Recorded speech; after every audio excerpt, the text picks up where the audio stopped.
Hey everybody, Shoebox Legends here. Thanks for joining me for another episode today.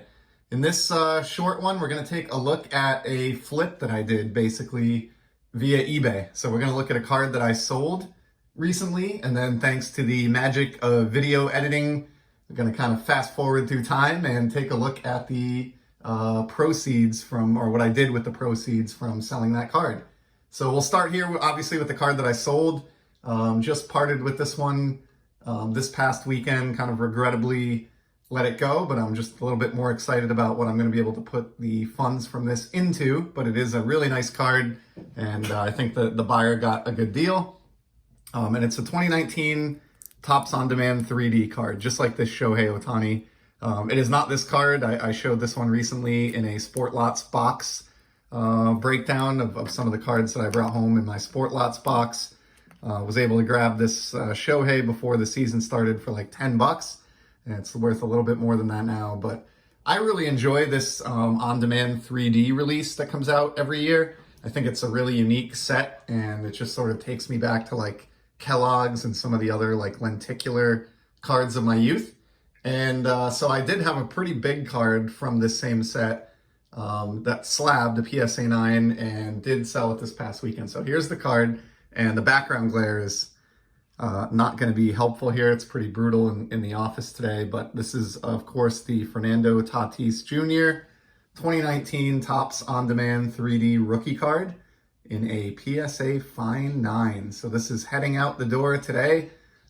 Sold this one for, believe it or not, $300, which is certainly not what I paid for it.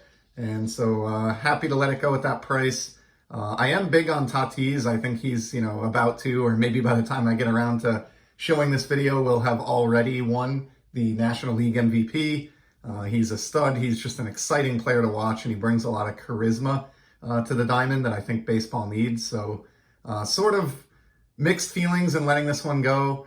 My rationale, again, was that I really just liked the card that I bought with the funds that I got back from this a lot better, and it goes towards a more firm goal that I'm trying to approach in my collecting versus this Tatis, which is just sort of like an odd single that doesn't necessarily fit into any project or anything like that. And then to add to that, I do have other Tatis slabs, which is the other reason that I was willing to sell this one off. It's certainly not my only rookie card of the man. I think I have at least half a dozen other parallels and other rookies that I have in PSA slabs. And so when I kind of evaluated everything, I wanted to drum up some funds to go after the card that we're going to see in a minute here.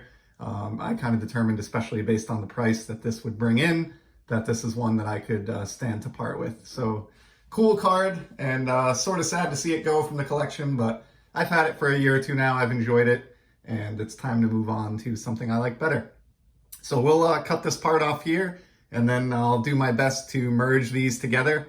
And hopefully I'll be back in 1 second here with the card that I picked up with the proceeds from the 3D Tatis. All right, we are back here. A couple weeks have transpired now between the time when I shot that original video with the 3D Tatis card, which was on its way out of the house. Shipped that guy up, sent it out, got my feedback is received, funds were deposited into the account, and went out and got the card that I had my eye on. And want to share that with everyone today. And so this is going to be one towards my Hank Aaron playing era run that I've been kind of picking away at and have made some good progress, especially in the last couple of years here. Really happy with this card.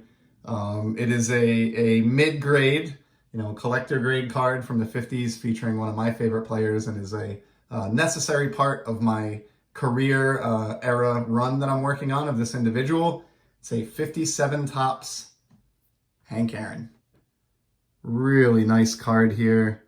I think what drew me to this one above everything else, if you've collected the 57 set at any point, then you probably have an appreciation for just how difficult it is to find 1957 Topps in well-centered examples. This set is absolutely brutal for these white borders being off-center, or for the cards just being a little bit miscut, either left to right, top to bottom, or both. I'm someone who prizes centering quite a bit when I'm searching out vintage cards like this and trying to work on some of these vintage player runs. I have forever wanted a copy of this Aaron card with, of course, the reverse negative photograph here on the front. Very famous and iconic 1950s card.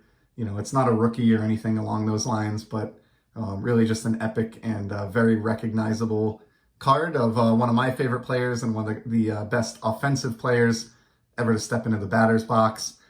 This one, as you can see, is graded a PSA 5. And if you've seen, you know, much of my graded card collection here on the channel, then you may know that I really kind of specialize in finding those low to mid-grade cards that I think, to me, present better than their assigned grade.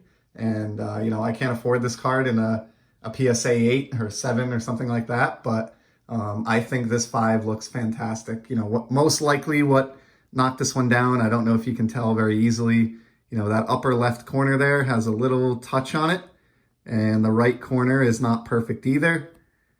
Bottom corners also have a little bit of wear on them. So I think corner wear is pretty much what, you know, did this card in, if you want to say that, although that's sort of a depressing way to put it. I think this is an absolutely beautiful card.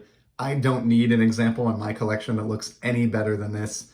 And, you know, getting this in a grade of 5, and I sort of hopped on this very quickly when the card became available.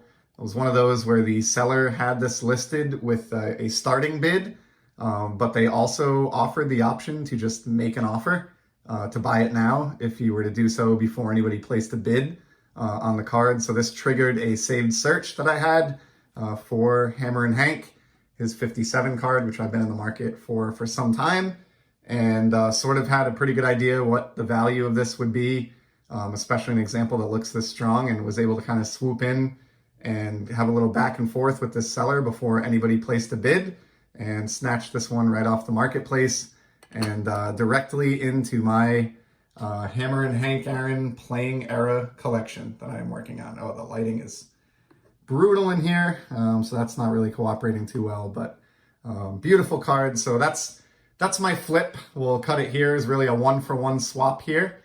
If, you know, after eBay fees and tax and everything else, I may have had to throw in, you know, $20 or something like that towards this Aaron, but effectively it was a 1-for-1 swap where I traded my 2019 Topps 3D Fernando Tatis PSA 9 for a 1957 Topps Hank Aaron PSA 5. So I hope you enjoyed this flip. I'd love to hear from you in the comments. If you're more of a vintage fan, you know, maybe you would say this was a dumb move and there's a lot of room left in that 3D Tatis card to grow. Or maybe you're more a vintage fan and you like what I've done here, but, you know, for better or worse, I'd love to hear your opinion in the comments. And if you've ever flipped, you know, cards like this or traded up cards from your collection to acquire something else you were after, I'd love to hear about that as well. So thanks for sticking with me, and I'll certainly be back in the very near future here with a lot more sports card content. And until then, I hope everyone takes care.